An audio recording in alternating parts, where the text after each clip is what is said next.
ඔන්න ඇල්විටිය සුපිරි කොල්ලෙක් ඇත්තටම මේ නිහතමානී හරි වැදගත් මිනිස්සෙක් මට දුන්න බයික් එක කොල්ලෙකුට පදින්න දෙන්න කියලා. ඉතින්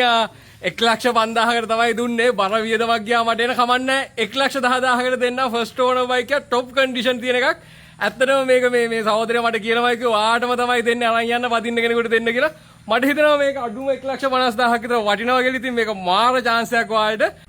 මේක තමයි බයික් එක එන්ජින් සුපිරියට දෙනවා වාන්න ෆස්ට් ඕනර් බයික් එකක් ආයි කියන්න දෙයක් නැහැ චීස් වගේ තියෙන ඇත්තටම මේක මේ වැඩි ගානට විකුණන්න පුළුවන් නෑ මට අඩුවට දෙන්නේ නෑ මට හිතුණා සාමාන්‍යයෙන් ඔයාලටම දෙන්න ඕනේ කියලා ගහන කොල්ලෙක්ට ඒ කියන්නේ කවුරු හරි නැති බැරි මිනිස්සෙකුට අඩුවට දෙන එක අතෘප්තිමත් වෙනවද මේ ලෝකේ වඩින්නේ මොකද්ද වැඩිපුරම සල්ලිද මිනිස්සුද මිනිස්සු තමයි එහෙනම් thank you බොහොම ස්තුතියි ජයවා මචං මේ බයික් එකේ තමයි යන්නේ ඇත්තටම මචං බයික් එකේ එන්ජින් එහෙමනම් টොප් මචං ඇත්තටම මේක මාර වටිනවා මිස් කරගන්න එපා මේ වගේ බයික් එකක් ආපහු හම්බෙන්නේ ඉතින් මං හිතන්නේ මං කිලෝමීටර් 60කටත් වඩා වැඩි දුරක් යන්න ඕනේ ඉතින් ඒ දුර මේ බයික් යනවා කියන්නේ මේ බයික් එකේ එන්ජින් එක ගැන කියන්නම දෙයක් නැහැ ඇත්තටම මචං මේ කියන්න ඕනේ මේ පැත්ත මාර ලස්සනයි මචං ලස්සනයි කියන්නේ වැඩක් නැහැ කියලා හොඳයි හරියටම දැන් රෑ 11යි 10යි ඉතින් දැන් තමයි ගෙදර එන්නේ බයික් එකත් අරන් දවල් 1:00ට ගෙදරින් ගියේ එක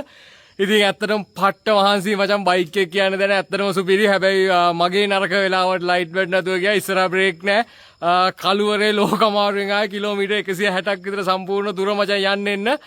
හරි මහන්සි ඇත්තටම මහන්සි මචං ඉතින් ඒනකොට මට හරි සතුටුයි මචං කවුරු හරි ඒකට අඩුව පදින්න හොඳ බයික් එකක් මං අඩුවට දුන්නනේ කියලා මම මේ කන කට්ට මාර සතුටින් කන කට්ටක් හොඳේ ආදරේ ජය වේවා